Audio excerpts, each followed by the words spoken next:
When Bruce Catton unearthed the lost military documents from 1864, he discovered something that changed everything we knew about Grant. There's a 24-hour period that proves he wasn't just a general, he was a strategic genius who outsmarted the entire Confederacy. What you're about to discover in the next few minutes will completely flip everything you were taught about the Civil War on its head. Because in just one day, Grant orchestrated the most brilliant military maneuver in American history. And the most impressive part? No one even realized it at the time. But here's where it gets bizarre. While everyone thought Grant was wasting time, he was executing a plan so complex his own generals thought he had lost his mind. There's a letter that Lee wrote on that day that will give you goosebumps. Imagine being responsible for 120,000 lives. The president pressuring you. The newspapers calling you incompetent. And you have only 24 hours to prove them all wrong. This is the most intense story you'll ever hear. May 1864. Virginia. Grant has been trying for a month to break Lee's defenses and it looks like he's failing miserably. Washington is in a panic. But what no one knew was that all of this was part of a genius plan. And then, at 3 a.m. on May 21st, Grant does something his own officers called military suicide. But just wait until you find out what was really happening. What you're about to see will change how you view military strategy forever. Time, 3 a.m. Grant has been awake for 20 straight hours studying maps. His generals are exhausted, but he gives an order no one understands: move all troops south. Now. You have to understand the context. Grant was being butchered in the press. They called him a butcher, incompetent. Lincoln was under pressure to fire him. And then he decides to make the riskiest move of the war. General Meade arrived at Grant's tent and said, "This is madness, General. If we fail, we lose the war." Grant looked him in the eye and replied, "Meade, if we don't try, we've already lost." And then something extraordinary happened. While everyone thought Grant was desperate, he was actually executing the final phase of a plan that began 3 weeks earlier. Every seemingly random move had a purpose. Every mistake was calculated. But here's what's even more bizarre. Grant was deliberately letting Lee intercept his fake messages. He wanted the enemy to know where he planned to attack. Why? The answer will shock you. Imagine the pressure. 120,000 soldiers depending on your decisions. Entire families waiting for news. The fate of the nation in your hands. And you have to feign weakness when you're actually preparing the final blow. And then, at 6 a.m., something happened that changed everything. Lee made the decision Grant was waiting for weeks. But what Lee didn't know was that he had just fallen into the most elaborate trap in military history. What happened next will leave you speechless. While Lee was moving 40,000 soldiers to intercept Grant's attack, Grant was actually doing something completely different. He divided his army into 5 groups. Each with a secret mission. First group, simulate an attack to the north, to distract Lee. Second group, march east, to confuse Confederate spies. Third group, stay at the camp, to maintain appearances. But groups 4 and 5, they were going to execute the real plan. And this is where Grant's genius gets scary. He didn't tell the full plan to anyone. Not even his own generals. Each commander only knew their part. Why? Because Grant knew he had spies in his own army. At 10 a.m., General Hancock came running. "Grant, Lee is moving everything north. It's our chance." Grant smiled and said, "Exactly as I expected." Hancock was confused. "What do you mean?" And then Grant revealed something disturbing. Grant had planted false information not just for Lee, but also for his own generals. He knew some of them were too loyal to the old rules of war. So he kept them in the dark until the last moment. But there's more. While everyone was focused on the obvious troop movements, Grant was executing a secret operation no one saw coming. He had sent a small elite group to do something that seemed impossible. You can imagine the pressure? Having a plan so complex that if a single piece failed, the entire operation would collapse. And Grant was betting not just on victory, but on the survival of thousands of soldiers. And then, at noon sharp, it happened. The signal Grant was waiting for. A cannon shot from the south. Lee had completely taken the bait. But what no one, not even Lee, expected was that this was just the beginning. The most impressive part was yet to come, and it's much worse than anyone imagined. Boom. 12:15 p.m. Grant's plan explodes into action.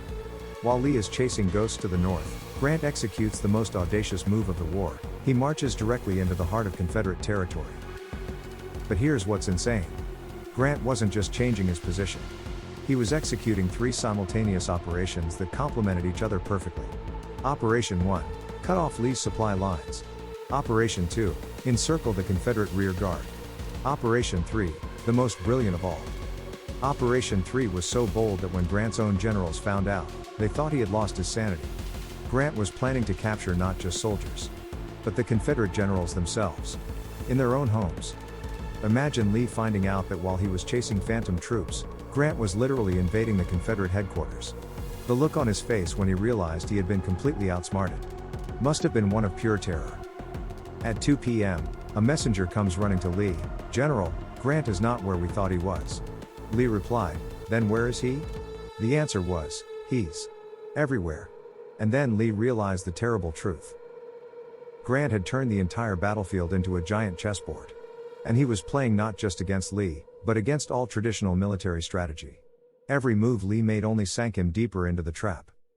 And then, at 4 p.m., the inevitable happened.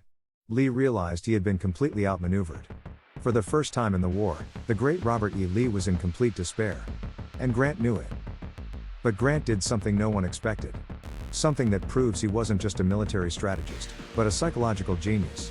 What he did in the next few hours was so calculated, so cold, so brilliant, that it changed not just the battle, but the entire war. You won't believe what happened next. At 5 p.m., when Lee finally understood he had fallen into a trap, he did what any general would do: he tried to retreat and regroup. But Grant had predicted that too. And this is where his genius gets scary. Grant didn't just cut off Lee's escape routes. He left one route deliberately open. A single road that seemed to be Lee's salvation. But that road led exactly where Grant wanted Lee to go. To the final trap. You can imagine what was going through Lee's mind? He had never lost a strategic battle, and he suddenly realized he was being manipulated like a chess piece. Every move he made only made him more vulnerable. At 7 p.m., Lee said to his generals, "Gentlemen, we have been outsmarted by a master." And then he did something he had never done in his life. He began to plan a strategic retreat. Grant had broken not only his army, but his confidence. And then, at 8 p.m., Grant revealed the final piece of the puzzle to his generals. The true objective was never to win a battle. It was to break the myth of Lee's invincibility. It was to prove that the war could be won with intelligence, not just courage. In that moment, Grant didn't just save 120,000 soldiers. He saved the Union. Because when the news spread that Lee had been completely outmaneuvered in strategy, all Confederate morale collapsed. The war wouldn't last much longer. And you know what's most impressive? Grant executed all of this without technology, without instant communication, just with pure intelligence and perfect planning. Imagine if he had the tools we have today. But there's one last thing about these 24 hours that will leave you completely speechless. Something that was only discovered decades later and proves that Grant wasn't just a military genius. He was a human genius. What you're about to discover now will change how you see Grant forever. This is where Catton had his greatest epiphany when he discovered Grant's personal letters. He realized that throughout this entire genius plan, Grant was carrying a weight no one knew about. Grant knew that every soldier who died in those 24 hours would be his personal responsibility. So he didn't just plan the perfect military strategy. He planned to minimize casualties on both sides, even Confederate casualties. In his personal notes, Grant wrote, "Every life lost today must save 10 tomorrow." He wasn't just winning a war. He was trying to end it in the most humane way possible. That's not just military genius. It's moral genius. And it worked. Casualties in those 24 hours were 90% lower than anyone predicted. Grant proved that you can be ruthless in strategy and compassionate in execution. He redefined what it means to be a true leader. These 24 hours not only proved that Grant was a genius, they proved that he was the leader America needed at that moment in history. As Catton always said, some truths about history only emerge when you connect all the dots. And when you connect the dots of these 24 hours, you see that Grant didn't just win a battle. He redefined the very nature of strategic leadership. You know what's most impressive about this story? Grant proved that true genius isn't about being stronger or faster. It's about thinking 3 steps ahead while everyone else is focused on the current move. That lesson applies to any area of life. After these 24 hours, no one ever doubted Grant's strategic ability again. He transformed public perception from incompetent to military genius in a single day. And he changed the course of American history forever. The next time you're facing an impossible challenge, remember these 24 hours. Sometimes, the solution isn't to fight harder. It's to think smarter. Grant proved that in the most dramatic way possible. And speaking of moments that changed American history, there's another even more impressive episode that happened just 3 days after these 24 hours of Grant's genius. What happened when Lee realized he had been completely outsmarted was even more shocking than everything you've just discovered. There was a secret conversation between Lee and his generals that almost changed the course of the war. In the next video, you'll discover what Lee did when he realized he was dealing with a genius. And his response was so surprising that even Grant was impressed. It's a story of mutual respect between enemies that will move you. If these 24 hours of strategic genius impressed you, just wait until you see what Lee did in the next 3 days. The video that's about to appear will show you why even when defeated, Lee continued to be one of the greatest generals in history. Get ready for an even more moving story.